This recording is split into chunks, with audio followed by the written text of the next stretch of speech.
أعوذ بالله من الشيطان الرجيم. بسم الله الرحمن الرحيم.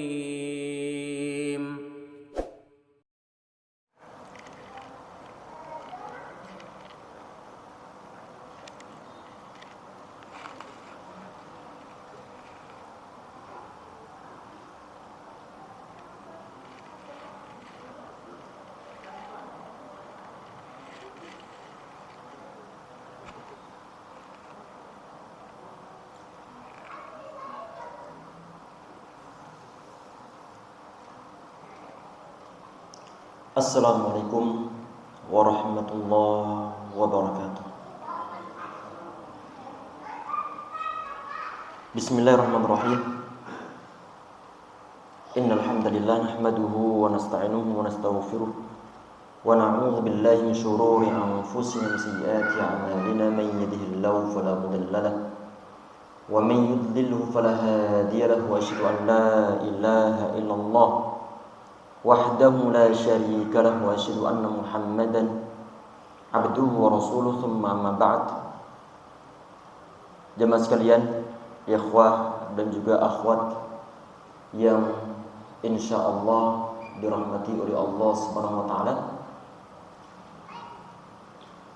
Insyaallah sebagaimana yang telah diumumkan sebelumnya dalam flyer bahwa untuk momen menyambut persiapan bulan suci Ramadan, biar ibadah kita lebih mantap, biar ibadah kita lebih tenang, sehingga kita perlu untuk merefresh lagi, perlu untuk mengulang lagi, murajaah lagi hal-hal yang berkaitan tentang masalah hukum-hukum fikih yang berkaitan dengan masalah puasa pada umumnya ataupun khususnya adalah puasa di bulan suci Ramadan. Semoga Allah SWT memberkahi pertemuan kita saat ini, dan semoga Allah SWT memberikan keberkahan dalam sisa usia kita semua, dan semoga Allah SWT memudahkan kita dalam mempraktekkan segala kesunahan dari Rasulullah SAW insyaallah ya rabbal alamin. Dan semoga kualitas serta kuantitas ibadah kita kepada Allah SWT dalam bulan suci Ramadan semoga semakin baik, semakin meningkat dari tahun-tahun sebelumnya insyaallah ya rabbal alamin. Dan tentunya ini untuk tema yang kita angkat itu adalah kita sedikit loncat bab yang dalam urutan kitab Matan Abi Syuja', yaitu yang kemarin masih bahasan masalah taharah. Karena momen bulan suci Ramadan kita loncat untuk sementara ke bab masalah puasa. Nanti setelah lebaran insyaallah kita balik lagi membahas masalah awal-awal bab yang berkaitan tentang taharah insyaallah. Semoga Allah SWT mudahkan kita memahami kebaikan, dan semoga Allah SWT mudahkan untuk praktikkan segala kesunahan Nabi Muhammad SAW insyaallah ya rabbal alamin. Bismillahirrahmanirrahim. Masih bawa kitabnya ya? Iya, bab ya, langsung cari bab apa puasa insyaallah. Bismillahirrahmanirrahim. Qala musannif rahimahullah wa nafa'ana bihi wa bi'ulumihi wa bi'ulumi sair salihin fid dharain amin. Kitab siyam, bab ataupun kitab berkaitan tentang masalah puasa. Syurutu wujubis siyam, syarat wajib puasa. Kalau dibilang syarat wajib, maka artinya adalah kalau syarat-syarat tersebut ataupun syarat-syarat nanti yang kita sampaikan itu ada ataupun terpenuhi semua dalam diri individu muslim, maka wajib bagi dia untuk berpuasa. Artinya kalau misalnya sebagian di antara syarat ternyata nggak terpenuhi, maka tidak wajib bagi dia untuk berpuasa. Apa itu yang pertama di sini adalah al-Islamu. Yang pertama adalah beragama Islam. Berarti kalau ada orang beragama Islam kemudian syarat-syarat yang lain terpenuhi, maka wajib bagi dia untuk berpuasa. Kalau misalnya bukan orang Islam, non muslim bagaimana, atau orang kafir bagaimana? apakah hukum puasanya dia sah? Maka hukum puasanya dia tidak sah dan tidak akan diterima oleh Allah Subhanahu wa taala. Karena kenapa? Karena syarat utama yang berupa Islam tidak terpenuhi dalam diri orang yang non muslim. Dan nanti kalau misalnya orang tersebut dia meninggal dalam keadaan belum bertaubat, dalam keadaan belum masuk Islam, maka dalam akidah Islam maka orang tersebut di saat walaupun toh misalnya selama hidupnya dia itu berpuasa, misalnya di saat Ramadan dia senantiasa berpuasa karena ikut tangganya, ikut mungkin bapaknya, padahal dia misalkan adalah non muslim, maka bagaimana? Maka nanti faj'alnahu haba'an manthura, kata Allah Subhanahu wa taala. Maka akan kami jadikan amal ibadahnya ataupun yang dia kerjakan selama dia dunia sebagaimana debu yang berterbangan, berarti tidak dihitung sebagai suatu amal saleh oleh Allah Subhanahu wa taala. Taib, itu adalah syarat yang pertama. Kemudian syarat yang kedua adalah al-bulughu wal aqlu. Yang kedua adalah baligh dan juga berakal. Ini sepertinya pembahasan balik sama akal ini sudah pernah kita bahas di bab thaharah kemarin kalau nggak salah ya, tentang masalah balik. Ini masalah ishtiratul bulugh ataupun syarat dari balik, berarti seorang itu dia telah mencapai suatu level ataupun suatu tingkatan yang mana sebelumnya ada suatu kewajiban syariah ataupun suatu larangan dalam syariah yang sebelum dia balik tidak wajib untuk mengikuti, tidak wajib untuk mengikuti. Di saat ada suatu pelanggaran syariah kemudian dia kerjakan, pengerjaannya adalah sebelum dia balik. Maka setelah dia balik ada kewajiban syariah yang harus dia kerjakan. Kalau dia tinggalkan, maka dia berdosa. Ada suatu larangan, wajib hukumnya dijauhi. Tapi kok misalnya justru dikerjakan, maka dia juga berdosa. Tayyib. Ini bagaimana dasarnya? Dasarnya ada hadis yang sahih Nabi Muhammad, beliau mengatakan rufi'al qalam an thalath. Jadi pulpen yang digunakan para malaikat untuk mencatat amal perbuatan umat manusia diangkat. Artinya tidak bekerja saat itu. Dari siapa ini? Dari tiga orang ini. Di antaranya adalah anis-sabiyyi hatta yablughu. Dari seorang anak sampai dia balik. Berarti kalau dia belum balik, aslinya belum ada suatu kewajiban untuk menjalankan suatu syariah agama Islam. Tapi pertanyaannya, apakah memang anak yang belum balik dan dia telah tamyiz misalnya sudah nyambung di saat diajak ngobrol, sudah tahu misalkan di komunikasi, diajak komunikasi dia sudah nyambung, sudah tahu perbedaan antara A sama B misalnya anak tersebut misalnya usianya sudah 7 tahun, apakah kemudian dia tidak perlu diajari oleh orang tuanya untuk menjalankan suatu kewajiban syariah? Walaupun toh secara hukum ini si anak belum ada kewajiban, cuman yang perlu untuk dipahami oleh orang tua adalah kita sebagai orang tua perlu untuk mengetahui apa yang dikerjakan oleh generasi salaf, termasuk diantaranya tentunya adalah para sahabat ridwanullahi alaihim. Apa yang mereka kerjakan? Yang mereka kerjakan adalah wa kunna nusawwimu asbyanana. Kami itu mengajak latihan anak-anak kami atau melatih anak kami untuk berpuasa. Di saat kemudian mereka itu mungkin nangis atau berpotensi nangis, kemudian mereka itu menyediakan mainan. Di saat nanti kemudian mereka lapar, mereka berusaha untuk dibelokkan dari segi berusaha untuk dilupakan dari makan. Kemudian mereka diberikan mainan. Kalau sudah berusaha untuk dibelokkan, berusaha untuk dilupakan dari makanan, tapi kemudian masih juga nangis karena mungkin lapar, maka silakan nanti orang tua untuk memberikan suatu makanan. Tadi ini tidak hanya dalam rangka melaksanakan suatu sunnah para sahabat generasi salaf di saat mereka itu melatih para anak-anak mereka untuk menjalankan suatu ketaatan yang berupa puasa di bulan Ramadan. Kalau misalnya ditanya, ini kapan seorang itu dia termasuk di antara orang yang balik? Tentunya adalah ada beberapa hal. Yang pertama adalah ada haid yang dialami oleh seorang perempuan di saat usianya 9 tahun hijriyah. Di saat dia keluar darah, maka dia bahwa itu menunjukkan bahwa ini perempuan dia sudah dalam kondisi balighah. Yang sebelumnya belum ada kewajiban untuk nutup auratnya secara sempurna, belum ada kewajiban untuk berhijab. Di saat dia telah haid, maka wajib hukumnya dia berhijab. Kemudian apa diantaranya tanda baligh itu adalah al-ihtilam, yaitu membasah baik yang dialami oleh laki-laki ataupun yang dialami oleh perempuan. Ini adalah ijma' dari kalangan para ulama. Kemudian ada sebagian di antara pembahasan itu adalah tentang sampainya usia seorang yang telah mencapai 15 tahun. Dan ini pun usia 15 tahun ini adalah pendapat termasuk dalam mazhab Imam Syafi'i rahimahullah, dan ini kebetulan juga yang dipegang oleh Syekh Utsaimin, sama termasuk di antaranya adalah Syekh Ibnu Baz rahimahumullah ajma'in.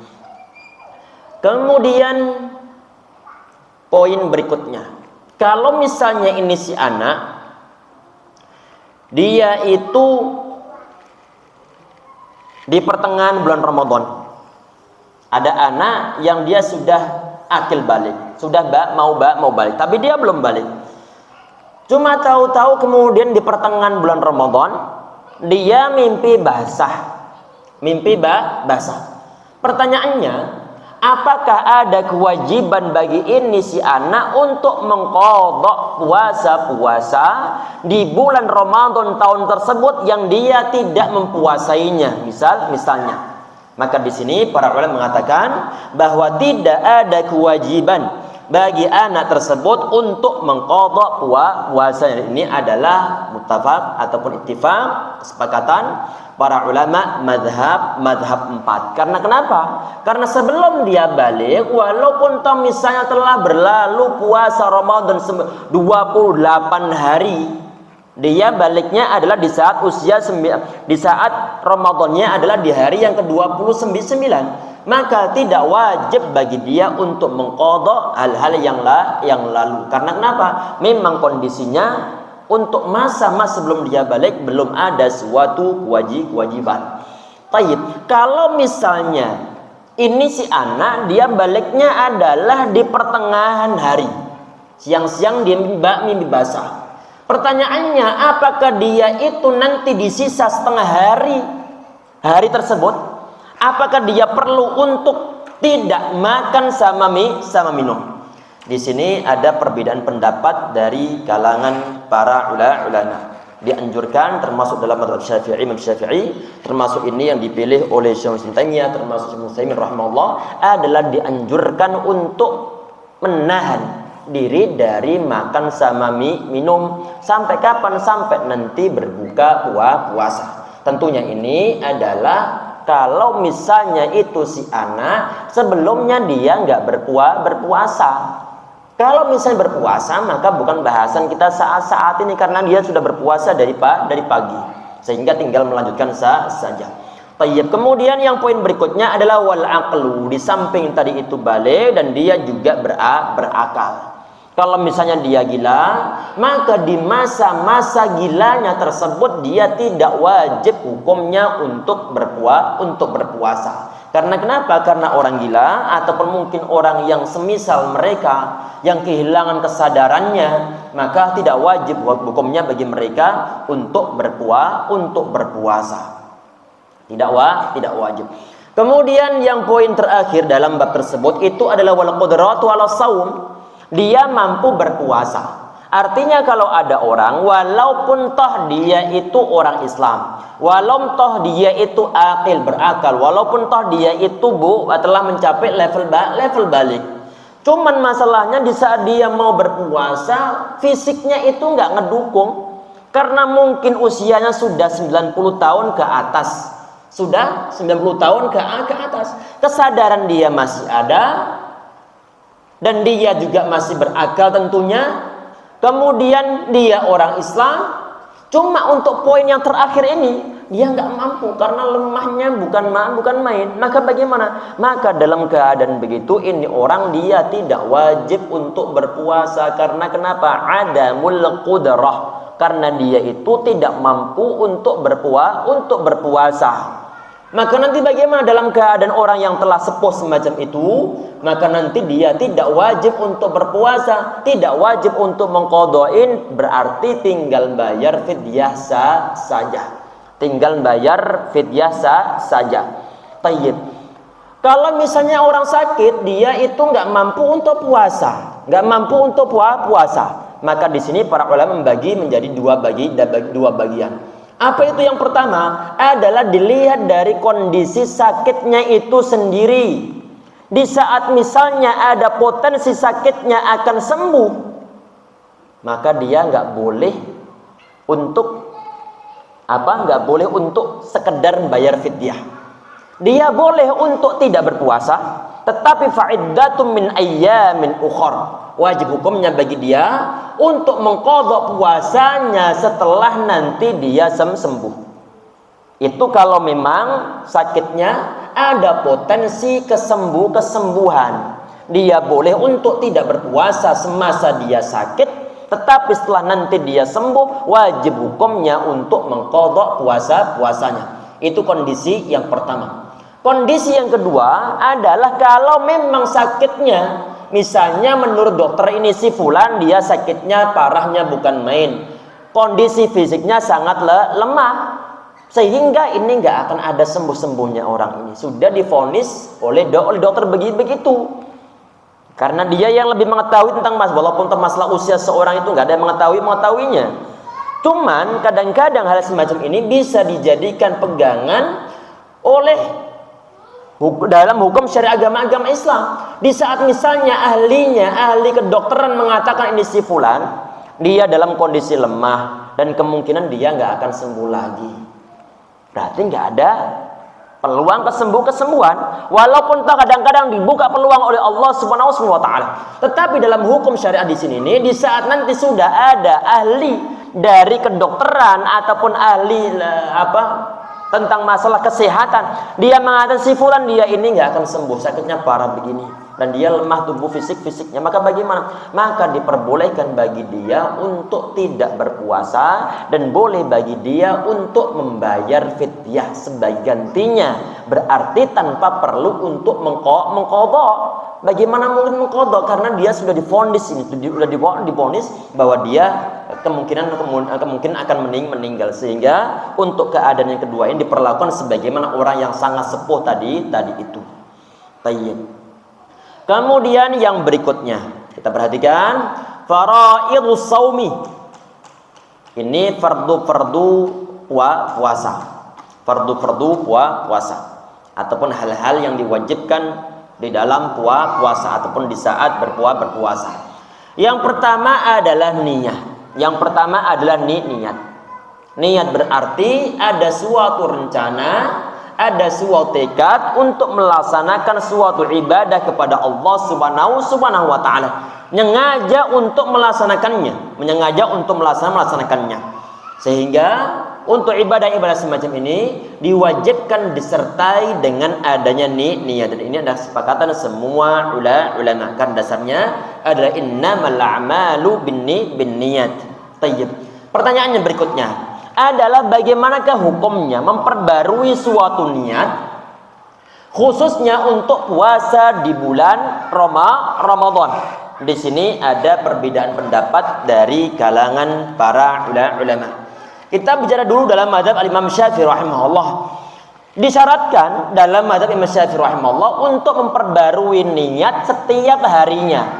Alasan mereka bagaimana? Karena setiap hari untuk berpuasa itu adalah ibadah yang independen, tidak terikat dengan puasa-puasa di hari-hari berikutnya. Kalau sifatnya adalah independen, maka bagaimana? maka tentunya innamal a'malu binniyat, maka perlu disertai dengan adanya niat. Ini adalah dalam mazhab al-Imam Asy-Syafi'i rahimahullah. Itu diantara dalil-dalilnya. Kemudian dalil yang berikutnya mereka gunakan adalah siyama liman lam yujmi' qabla al-fajri. Tidak ada suatu puasa sah bagi orang yang tidak membulatkan niat sebelum fajar shadiq. Berarti bagaimana? Setiap hari puasa Ramadan itu ada fajar shadiq yang muncul. Sehingga bagaimana? Sehingga disyaratkan dalam madzhab Imam Syafi'i rahimahullah berdasarkan hadis yang telah kita sampaikan tadi itu, wajib hukumnya setiap hari itu harus disertai dengan niat. Kapan mulainya? Nanti maksimalnya adalah sebelum terbitnya fajar shadiq. Baik, itu adalah pendapat yang pertama. Pendapat yang kedua, ini adalah termasuk dalam mazhab al-Imam Malik rahimahullah, termasuk juga pendapat dari ulama-ulama mazhab Hanafi, termasuk ini yang dipilih oleh Syekh Ibnu Utsaimin rahimahullah. Apa itu? Cukup berniat di saat awal-awal saja, meniatkan langsung bahwa ini si fulan ataupun saya misalnya mau berpuasa satu bulan, berpuasa satu bulan. Alasan mereka bagaimana? Karena puasa Ramadan itu adalah dalam satu paket yang harus dikerjakan semuanya. Kalau satu paket, maka cukup niat dari awal meniatkan puasa penuh di bulan Ramadan. Kecuali mungkin di saat yang misalnya berturut-turut kan dari tanggal 1 sampai tanggal 30 ataupun tanggal 29. Ada sebagian di antara hari ternyata mungkin batal.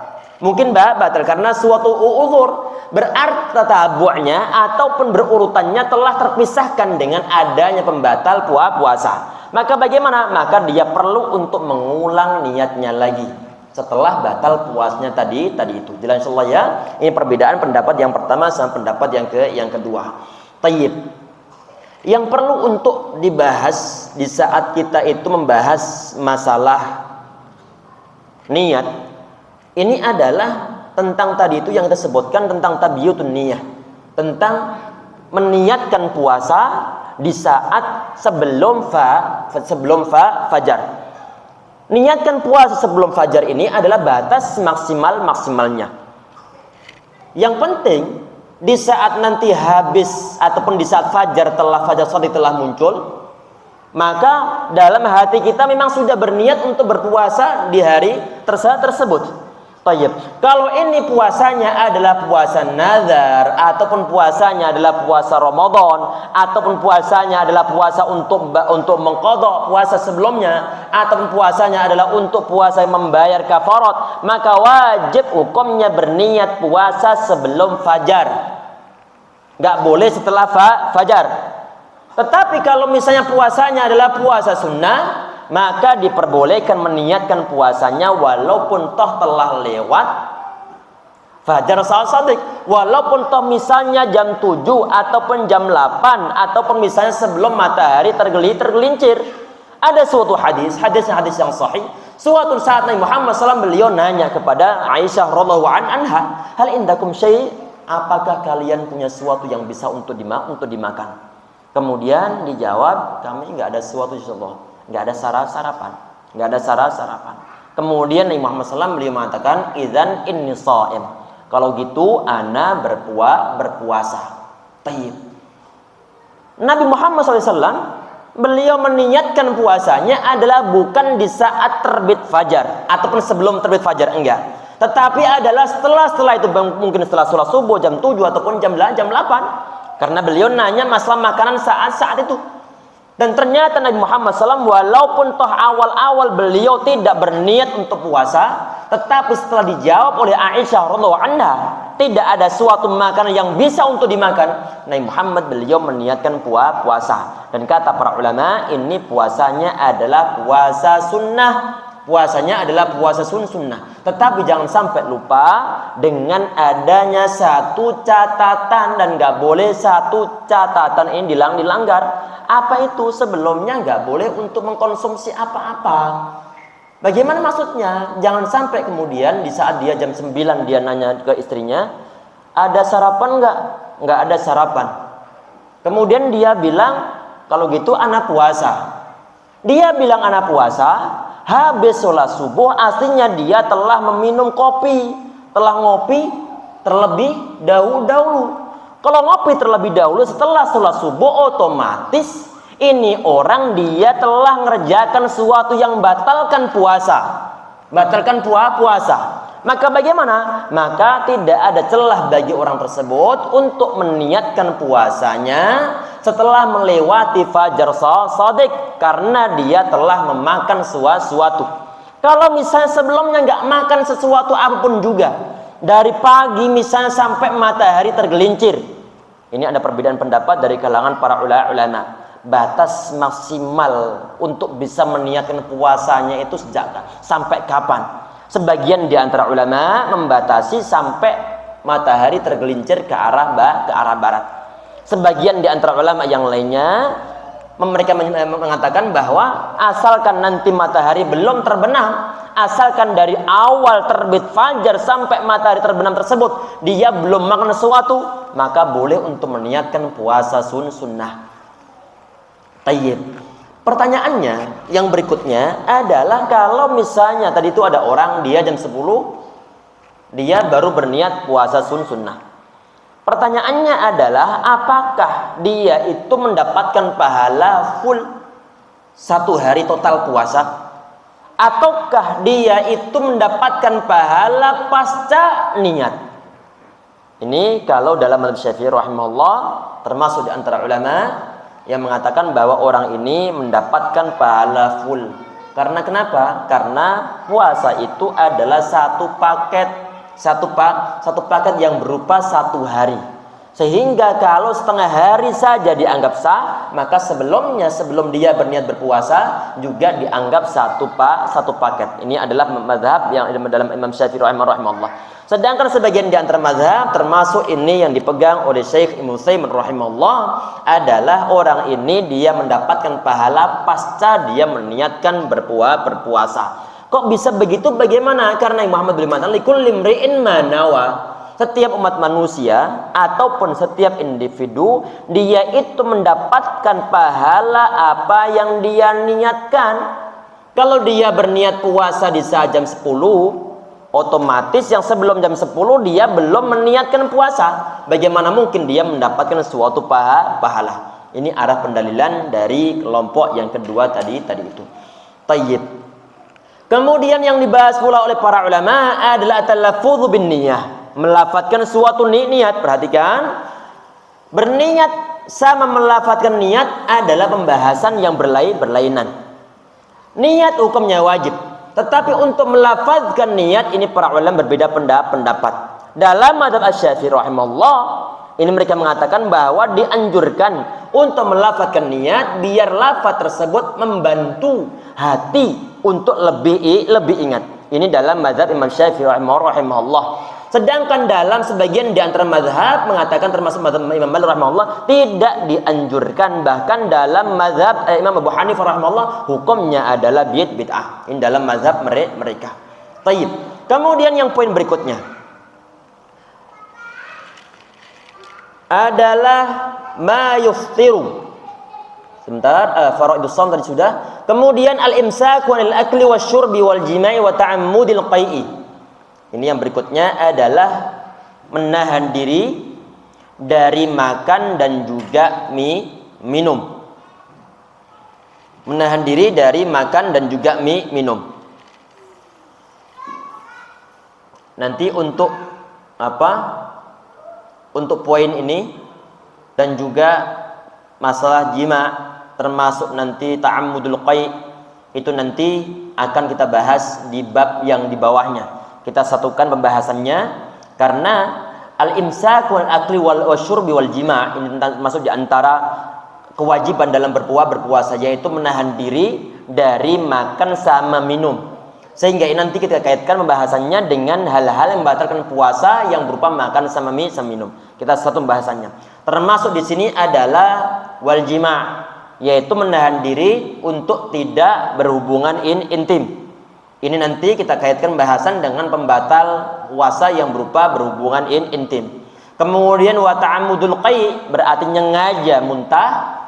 Ini perlu untuk dihindari, dan ini pun nanti kita kaitkan dengan pembatal puasa yang berupa muntah dengan sengaja. Oleh karena itu pembahasan ini kita baca saja tanpa kita bahas, langsung kita bacakan di poin berikutnya.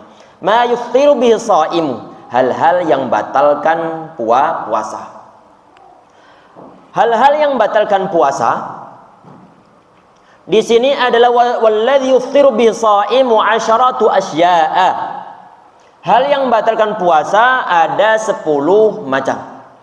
Yang pertama adalah ma wasala 'amdan ilal jawfi war ra'si. Suatu yang masuk secara sengaja ke perut, ke perut.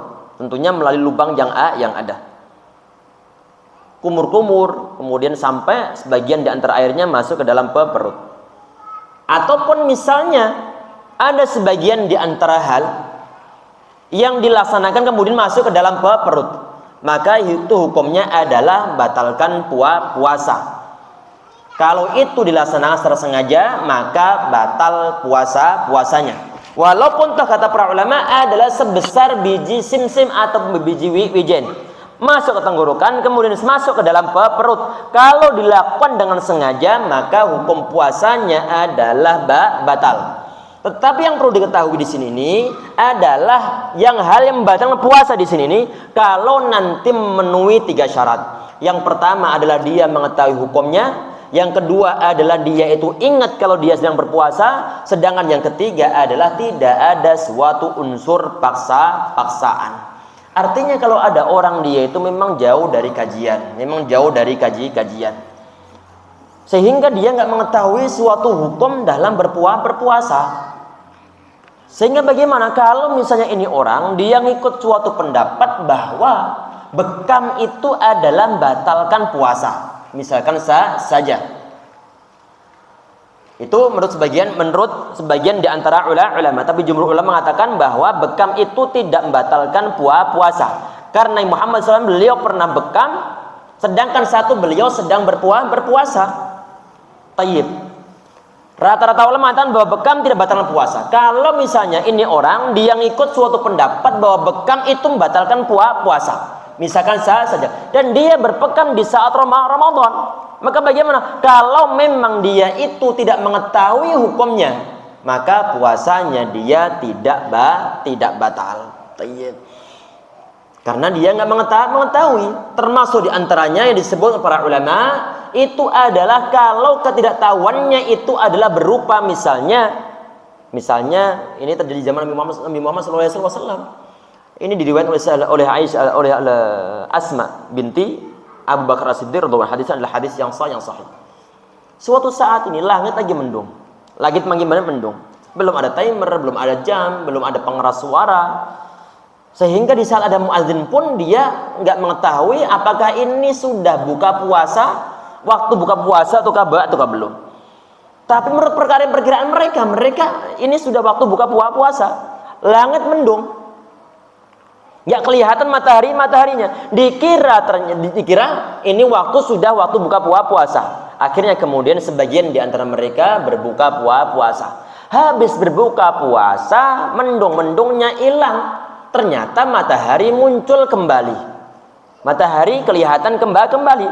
Masih kelihatan lingkaran mataharinya. Berarti ini orang-orang yang terjadi zaman tersebut, sebagian di antara mereka berbuka puasa sebelum waktunya.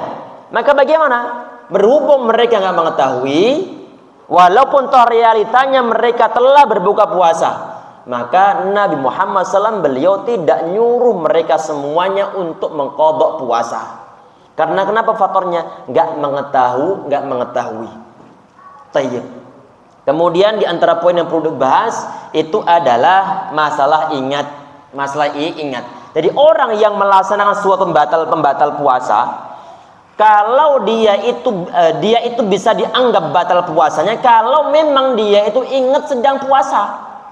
Kalau tidak ingat sedang puasa, kemudian dia melaksanakan suatu pembatal puasa, maka puasanya tetap sah hukumnya. Dasarnya apa? Ada suatu hadis yang sahih bahkan muttafaqun alaih, man nasiya wa huwa shaim. Barang siapa yang lupa, dia puasa. Fa'akala, kemudian dia makan, au syariba, ataupun dia minum, falyutimma saumahu, maka hendaklah dia itu menyempurnakan puasanya.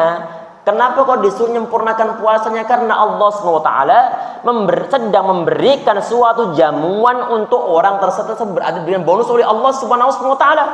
Dan Nabi Muhammad SAW beliau tidak nyuruh orang tersebut untuk mengqadha puasanya. Karena faktor apa? Karena faktor lupa.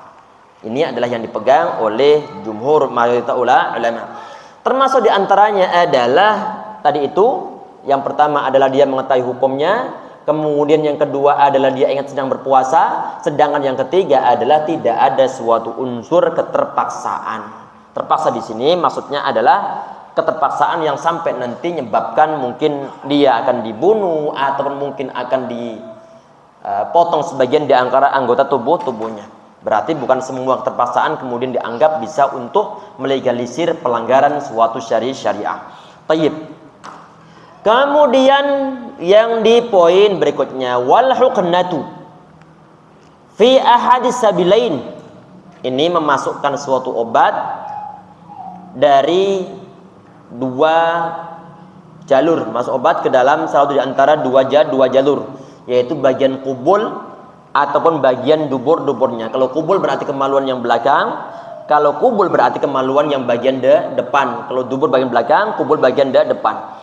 Kalau ada sebagian di antara suatu benda, walaupun toh itu adalah suatu obat, kemudian dia sedang berpuasa, obatnya dimasukkan melalui lubang bagian bawah, bagian belakang, maka batal puasanya. Misalnya ada orang sudah beberapa hari dia nggak buang hajat, sehingga kerasnya bukan main, kemudian diberikan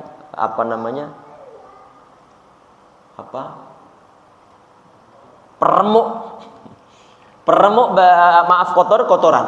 Maka di saat barang tersebut dimasukkan ke dalamnya melalui lubang bawah, maka hukum puasanya adalah batal. Dan ini adalah pendapat dari mayoritas ulama dalam mazhab Syafi'i dan juga mazhab Ahmad bin Hanbal rahimahullah, dan juga sebagian di antara mazhab Malik rahimahullah. Dan ini kata sebagian di antara ulama adalah pendapat dari mayoritas ulama. Sebagian di antara ulama yang lain termasuk di antaranya adalah Syekh Ibnu Taimiyah rahimahullah adalah puasanya tidak batal. Karena apa dasarnya? Adalah ada dalil di sini diriwayatkan oleh sahabat Abbas radhiyallahu anhu, beliau mengatakan al-fitru mimma dakhala wa laysa mimma kharaja. Hal yang membatalkan puasa itu adalah dari sesuatu yang masuk, bukan sesuatu yang keluar. Tadi pendapat yang mayoritas ulama mengatakan bahwa hukumnya puasanya adalah batal.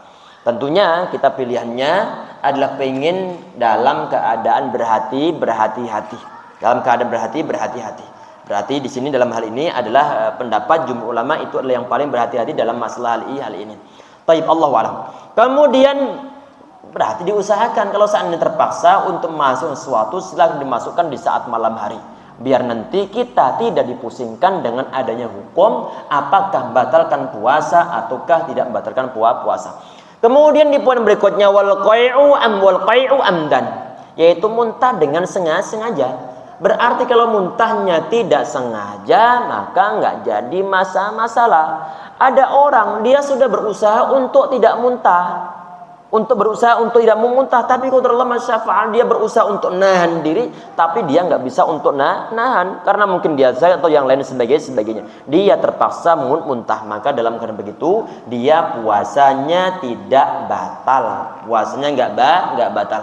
Kata Nabi Muhammad SAW, man dzara'ahu qai'un wa huwa sha'im, barang siapa yang muntah sedangkan dia berpuasa, falaisa 'alaihi qada, maka tidak ada qada baginya. Karena muntahnya nggak sengaja.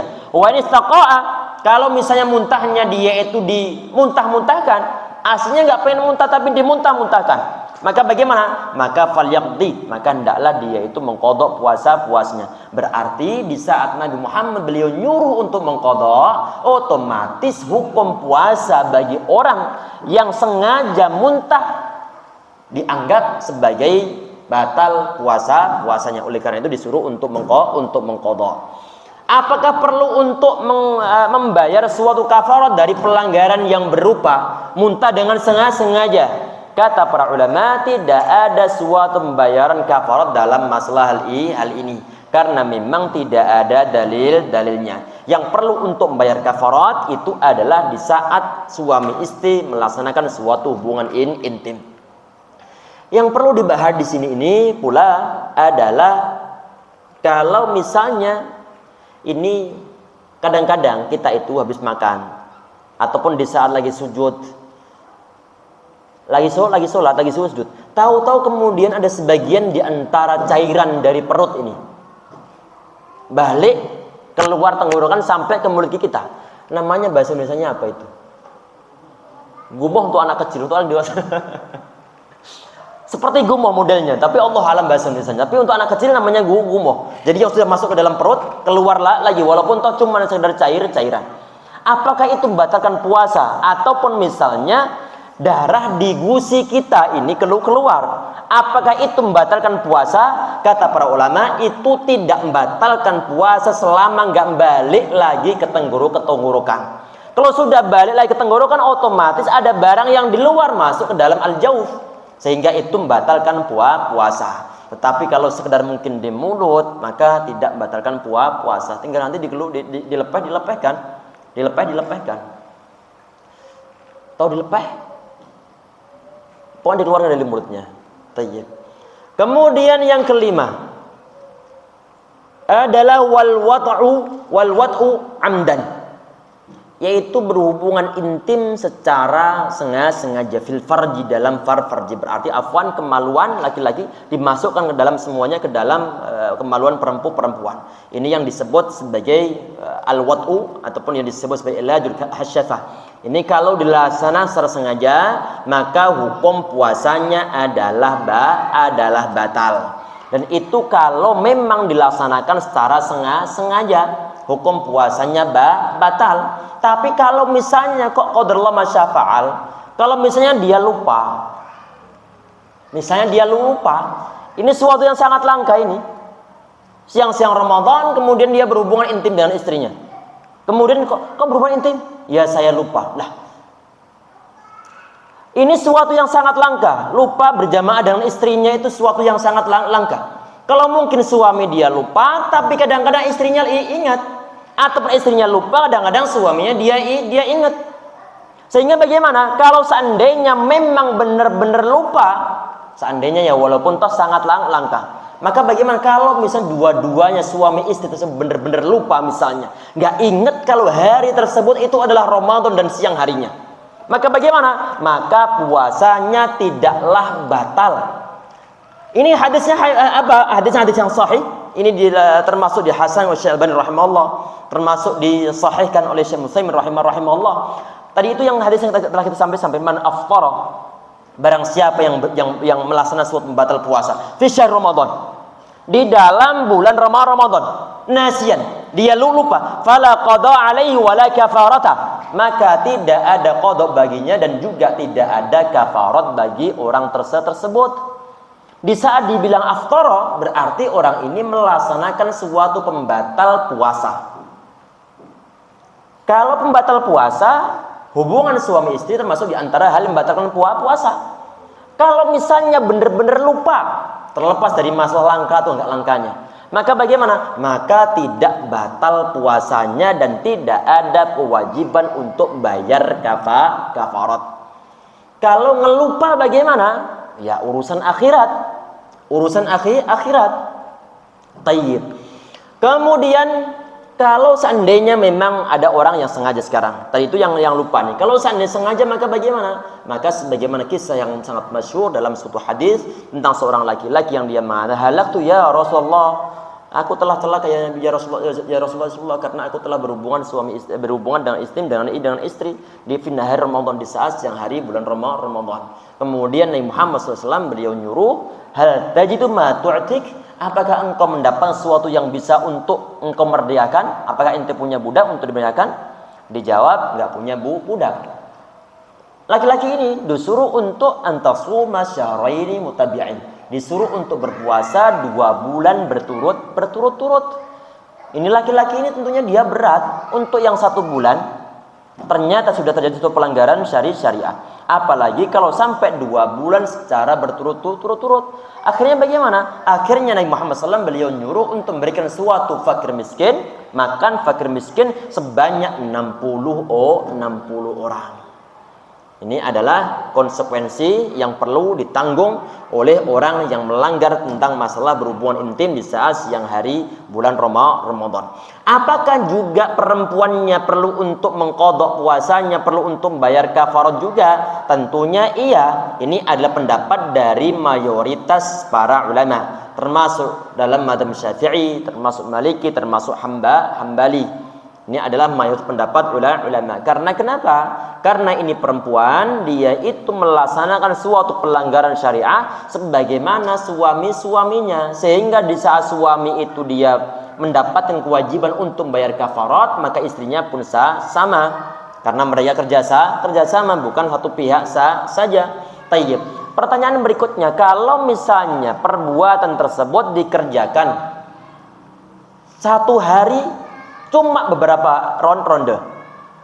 Yang dibahas oleh para ulama, apakah perlu untuk membayar kafarat dalam ataupun dikali berapa rondenya? Jelas ya? Paham maksudnya? Tayyib.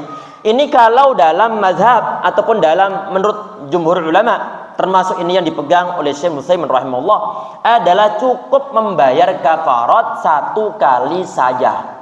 Berarti kalau seandainya puasa, maka puasa 2 bulan berturut-turut. Kalau seandainya memberikan makan fakir miskin, maka cukup 60 orang fakir miskin.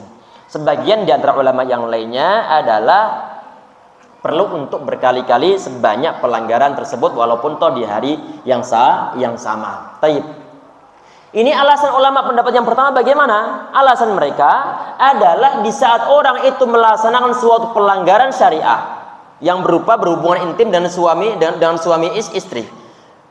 Di saat pertama kali dia mengerjakan, otomatis puasanya batal. Kemudian dia nambah lagi, otomatis dia itu di saat nambah lagi tidak dalam kondisi puasa. Tidak dalam kondisi puasa. Kalau tidak dalam kondisi puasa, maka hanya cukup sekali tadi itu membayar kafarat tanpa dikali beberapa kali rondenya. Tayyib. Kemudian kalau misalnya pelanggaran syariat tersebut adalah hari pertama dilaksanakan, hari ketiga dilaksanakan lagi, hari keempat dilaksanakan lagi, ya tinggal mengali kalau itu. Karena jadi 4 kali pelanggaran. Apa berapa kali? Hari pertama, hari kedua, hari ketiga, sama hari keempat. Jelas insyaallah ya. Berarti kalau seandainya puasa berapa kali? 180 hari. berturut-turut. Beratnya Masya Allah. Ini adalah pendapat mayoritas ulama. Baik, kemudian yang berikutnya di antara pembatal puasa itu adalah al-inzal an mubasyarah, yaitu berjima. Sebentar. Mengeluarkan mani afwan. Poin yang ke-6, mengeluarkan mani karena bersentuhan ataupun bercumbur rayu. Ini kalau nanti keluarnya mani itu adalah karena faktor bercumbur rayu ataupun mungkin karena faktor sengaja, baik mungkin dengan dikerjakan dia sendiri ataupun mungkin karena melihat gambar ataupun yang lain sebagainya, maka orang ini batal puasanya.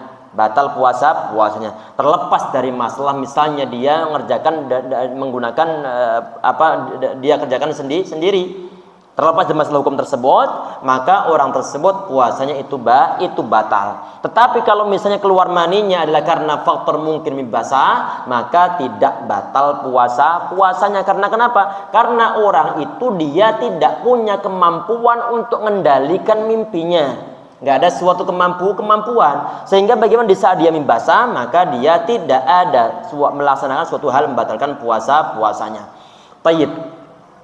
Yang poin berikutnya adalah yang ketujuh ini adalah haid. Berarti keluar darah haid batal puasanya. Walaupun toh misalnya buka puasa itu kurang 5 menit lagi, kurang 2 menit lagi, tahu-tahu kemudian yang perempuan dia datang bulan. Maka bagaimana? Maka puasanya dia batal. Kalau puasa batal, otomatis ada kewajiban nanti untuk mengqadha puasanya sebelum datangnya Ramadan tahun berikutnya. Ustaz, sayang banget Ustaz. Ya qadarullah wa ma syafa'al. Walaupun toh kurang 1 menit ataupun 2 menit saja. Ya semoga saja nanti tetap mendapatkan suatu pahala dari Allah, pahala tambahan dari Allah Subhanahu wa taala. Termasuk di antaranya di sini adalah an-nifas, yaitu darah ataupun darah yang keluar setelah melahirkan. Di saat melahirkan tentunya puasanya batal. Termasuk di antaranya ada al-junun, ada gilanya kambuh. Ini pun batal puasanya. Wariddah, kemudian ada juga murtad, dia kalau seandainya terjadi pada seorang hamba maka batal puasanya. Kemudian di poin berikutnya adalah kesunahan ma yustahabbu lis-shaimi. Hal-hal yang dianjurkan ataupun disunnahkan di saat sedang berpuasa. Wa istahawi shaumi salasatu asya. Disunahkan dalam puasa 3 hal ini. Ada 3 hal yang disunahkan di saat berpuasa. Yang pertama adalah yang pertama ta'jilul fitri, nyegerakan berbuka puasa. Asalkan nanti matahari dia telah terbenam, maka waktu buka puasa telah tiba. Matahari sudah nggak kelihatan dan jamnya juga sudah waktu maghrib. Maka bagaimana? Maka waktu berbuka puasa telah tiba. Kata Nabi Muhammad SAW, la yazalun nas bi khairi ma'ajjal fitrah. Jadi umat manusia, mereka itu senantiasa dalam suatu kebaikan selama mereka itu nyegerakan berbuka puasa. Ini kebaikan yang berupa apa? Kata sebagian di antara ulama, mereka mengatakan bahwa kebaikan di situ itu adalah kebaikan mengikuti aturan kesunahan Nabi Muhammad SAW. Karena beliau sunnahnya itu adalah di saat memang waktu berbuka telah tiba, maka beliau langsung berbuka puasa. Berarti tidak dikaitkan tentang masalah kuat ataukah tidak kuatnya fisik dia, ataupun masih kenyang ataukah sudah laparnya fisik orang yang sedang berpuasa. Tidak terikat dengan hal tersebut. Jangan mentang-mentang masih mungkin belum lapar ataupun tidak haus karena mungkin kondisi langit lagi mendung, kemudian dia bilang di saat sudah adzan, jelas adzan salat maghrib, kemudian dia bilang udah nanti ajalah jam 9 saya masih kuat biar nanti dapat pahala tambahan. Tayyib, kata orang tersebut, ini tidak sesuai dengan kesunahan yang diajarkan Nabi Muhammad SAW. Dan biasanya Nabi Muhammad SAW itu beliau di antara syariat, kenapa kok perlu untuk menyegerakan buka puasa? Karena ini adalah termasuk di antara min sunanil anbiya, termasuk di antara hal yang dikerjakan oleh para nabi. Umirna an nu'ajjil iftar, kata Nabi Muhammad SAW. Kami, kata Nabi Muhammad SAW, ma'asyil anbiya, kami semua para nabi itu diperintahkan oleh Allah SWT untuk menyegerakan berbuka puasa.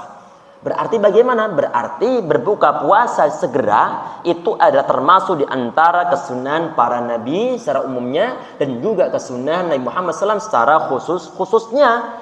Tayyib. Kalau misalnya ini orang, dia itu tadi tidak berbuka puasa di saat azan maghrib, maka dia tidak mendapatkan suatu kesunahan menyegerakan berbuka puasa. Seharusnya ini orang, dia itu tetap berbuka puasa walaupun toh tidak berbuka puasa dengan suatu makanan yang berat, walaupun toh tidak menggunakan nasi. Karena kenapa?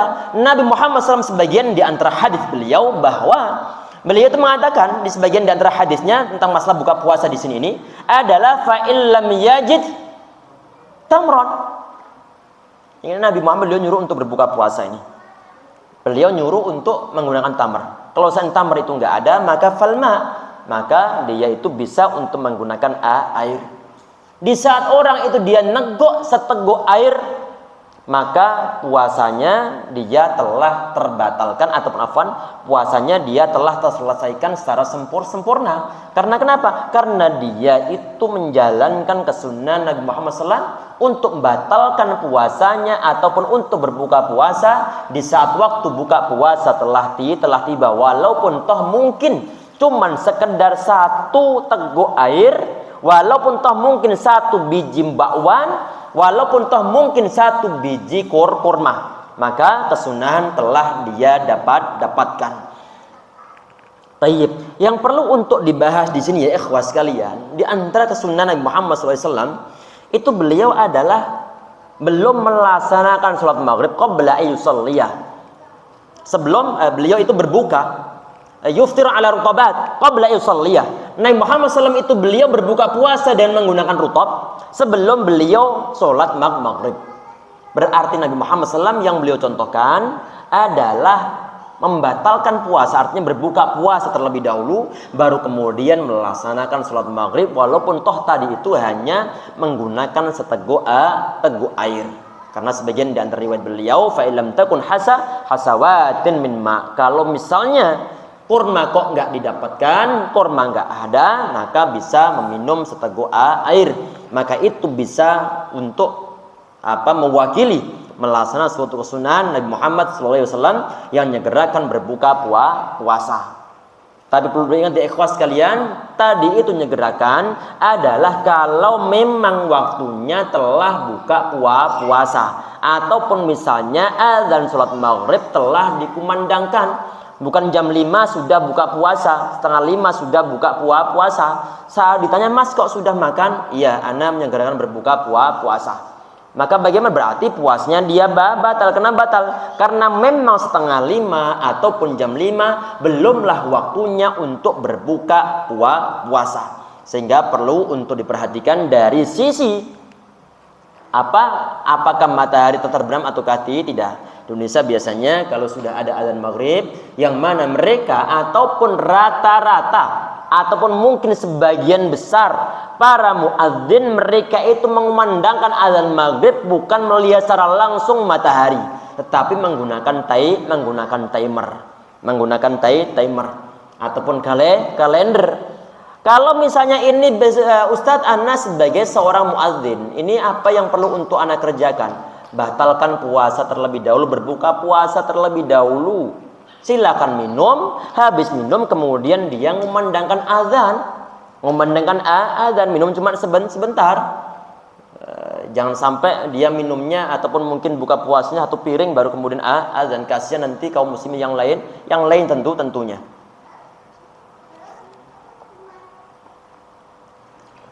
Taib.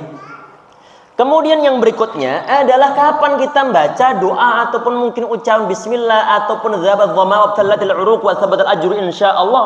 Kapan kita membacanya? Perhatikan ya ikhwah. Di saat kita perhatikan misalkan doa yang paling sahih ini, doa yang sahih zabat dhama wa tallatil uruq wa thabatal ajru insyaallah. Zabat dhama telah hilang dahaga. Wa tallatil uruq, dan juga urat-urat telah basah. Maka kalau dilihat dari sisi arti, maka doa tersebut diucapkan setelah dia minum. Kalau setelah dia minum, berarti sebelum minum, ini kita baca apa? Berarti bismillah cukup. Berarti baca bismillah sebagaimana yang kita kerjakan sebelum kita minum ataupun sebelum kita makan ataupun sebelum melaksanakan suatu hal kebaikan. Berarti bismillah terlebih dahulu, kemudian minum, baru kemudian zahabat dhama wa tallatil uruq wa thabatal ajru insyaallah. Tayyib. Ini hadisnya adalah hadis yang sahih, termasuk disahihkan oleh Syekh ataupun Al-Hafidz Ibnu Hajar rahimahullah, beliau bermadzhab Syafi'i, termasuk Imam Asy-Syaukani rahimahullah dalam kitab Fathul dalam kitab Nailul Athar. Ini adalah hadis yang sahih. Termasuk di sini adalah hadis dihasankan oleh Syekh Albani rahimahullah. Sedang doa Allahumma laka sumtu dan juga itu yang lain sebagainya. Sebagian di antara ulama mengatakan bahwa hadisnya adalah hadis yang dhaif, termasuk yang dhaifkan adalah Syekh atau Al-Imam Ibnu Hajar Al-Asqalani rahimahullah, beliau bermadzhab Syafi'i. Ini yang beliau tuliskan dalam kitab Talkhisul Habir.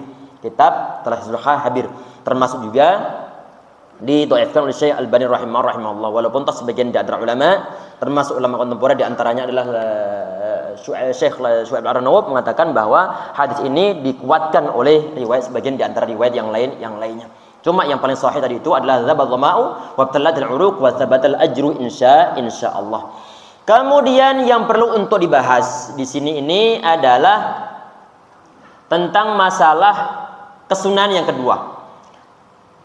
Kesunahan yang kedua di situ wa ta'khirus suhuri, mengakhirkan sahur.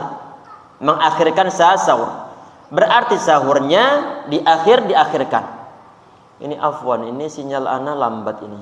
Allah alam masih online atau enggak ini. Ini tampilannya muter-muter begini. Yang live. Tayyib. Ini yang kedua adalah mengakhirkan sahur. Ini dibahas oleh para ulama tentang masalah waktu sahur itu adalah dimulai dari akhirul lail qabla subhi, yaitu akhir malam sebelum sholat subuh. Sebagian di antara mereka mengatakan bahwa waktu sahur itu adalah dimulai dari sepertiga malam yang terakhir. Sampai kapan? Sampai terbitnya fajar. Ini perhatikan ya ikhwah, ini yang kita bahas adalah menyangkut masalah makan sahurnya. Kapan terakhirnya adalah tentunya sebelum asalkan azan salat subuh ataupun sebelum fajar shadiq itu muncul, maka waktu sahur masih terbuka cukup lebar. Kalau nanti sudah fajar shadiq menyingsing, sudah muncul fajar shadiq, terang-terang yang mungkin ngerata begini modelnya di ufuk timur, maka itu fajar shadiq. Dan itu kalau di zaman Nabi Muhammad SAW, itu adalah waktu yang dimana sahabat Abdullah ibn Ummi Maktum radhiyallahu anhu beliau mengumandangkan azan. Kalau misalnya ditanya loh, itu kok beliau tahu fajar shadiq telah tiba, padahal beliau adalah orang yang buta. Ada sebagian di antara sahabat yang tugasnya nemenin sahabat Abdullah bin Maktum radhiyallahu anhu. Sehingga di saat fajar shadiq telah tiba, telah muncul, langsung asbahat. Langsung dibilang oleh mereka, waktu sholat subuh telah tiba. Di saat dibilang waktu sholat subuh telah tiba, beliau langsung memandangkan azan. Di saat beliau memandangkan azan, maka sudah tidak ada celah lagi untuk Untuk makan sahur. Sehingga sebagian di antara riwayat Nabi Muhammad SAW beliau mengatakan, Inna Bilalan, sahabat Bilal yu'adzin bilail. Sahabat Bilal itu beliau azan di saat masih malam. Berarti adalah masa-masa sebelum datangnya fajar shadiq. Maka bagaimana? Fakulu washrabu. Kata Nabi Muhammad SAW dalam satu hadis yang sahih, kalian makan dan juga minum-minumlah. Berarti masuknya waktu puasa belum tiba. Tetapi nanti di saat sahabat Abdullah bin Maktum radhiyallahu anhu beliau mengumandangkan azan, maka sudah enggak boleh makan sama minum. Tadi Nabi Muhammad mengatakan bahwa fakulu washrabu hatta yunadiya ibnu Ummi Maktum radhiyallahu anhu. Itu kata beliau bahwa di saat tadi itu sahabat Bilal beliau memandangkan azan, maka kalian makan dan minumlah sampai apa? Sampai Abdullah ibn Ummi Maktum beliau memandangkan azan. Beliau memandangkan azan adalah di saat fajar shadiq. Artinya kalau waktu sholat subuh belum tiba, maka boleh untuk makan sahur walaupun toh sebagian di antara masjid sudah bilang imsak. Jelas ya?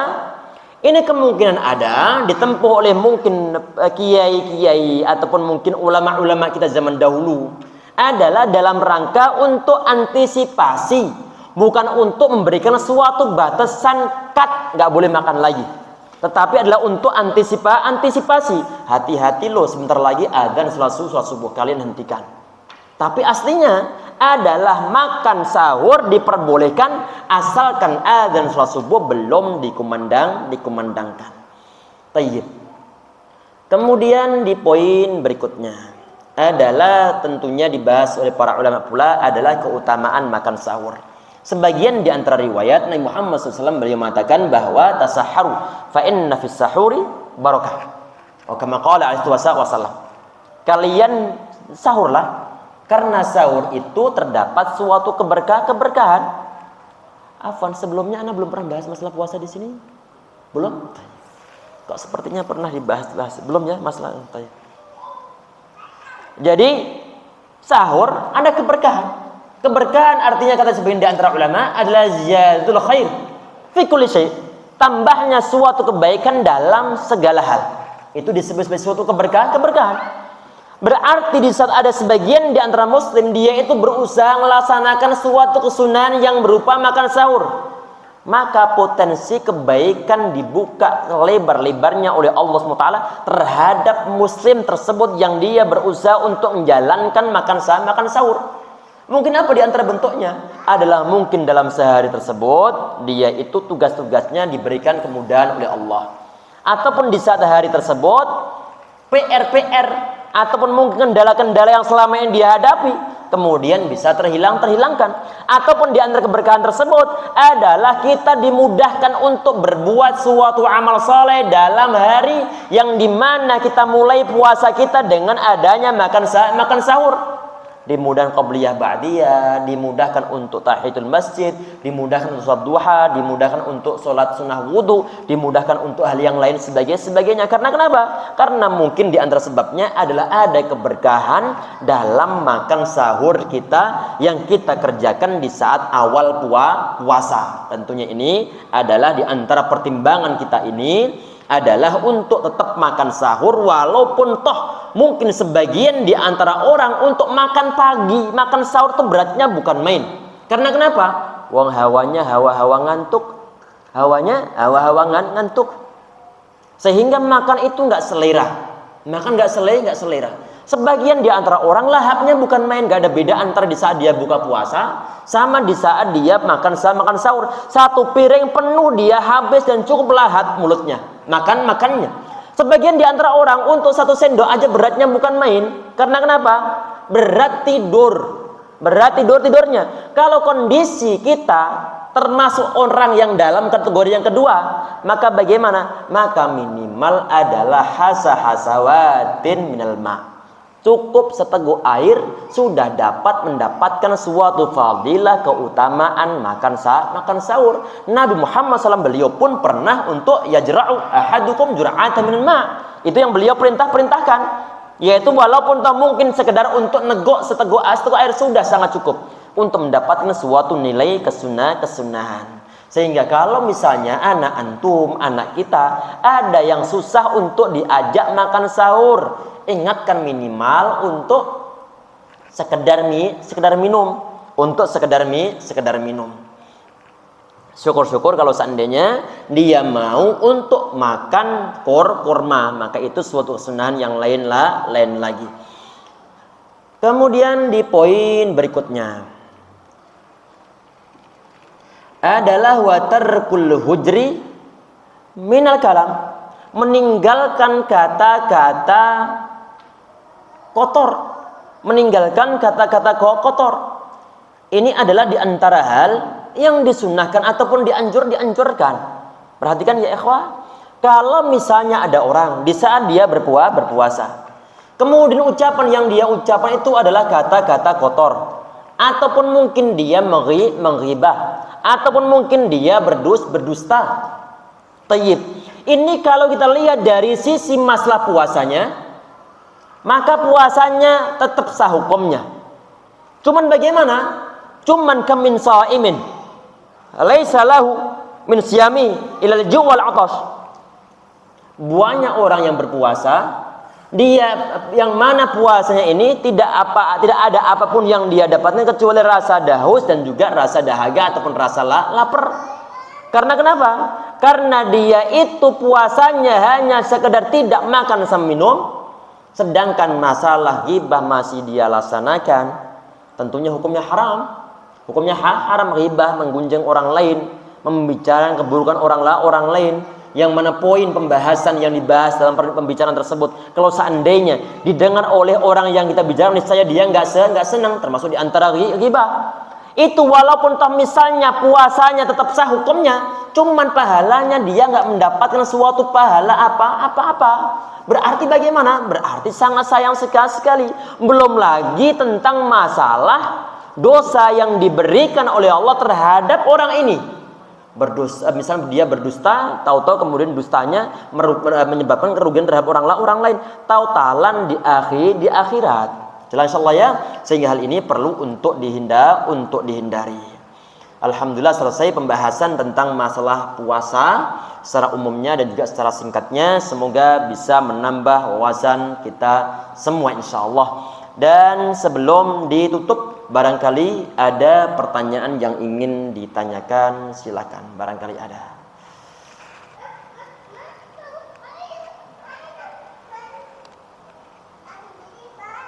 Tadi yang pertama itu pendahuluan kayaknya. Siapa yang pertama? Antum duluan? Iya, silakan.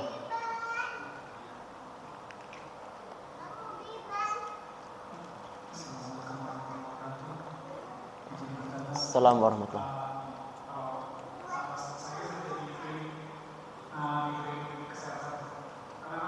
Afwan, ini ekonya terlalu tinggi nih. Mendengung suaranya. Saya kerja di klinik kesehatan. Karena ada pasien menanyakan kalau misalnya memakai tetes mata atau tetes telinga itu akan membatalkan puasa. Terus sama itu ada pasien misalnya kalau dia sering di puasa-puasa yang pertama itu sering apa? Kambuh berakunya. Kambuh. Iya. Perlu suntik dengan satu obat misalnya dari tinggi. Nah, itu bagaimana hukumnya? Katanya dia mengalami mah yang kronis, jadi pada saat hari pertama puasa itu sering kambuh. Nah, kita harus mensuntikan itu. Iya. Cukup dua? Tayyib. Bismillah. Yang pertama adalah obat tetes mata ataupun mungkin obat tetes telinga. Di zaman-zaman dahulu ini pun sudah ada perbedaan pendapat dari kalangan para ulama. Sehingga muncul fatwa-fatwa yang berbeda dari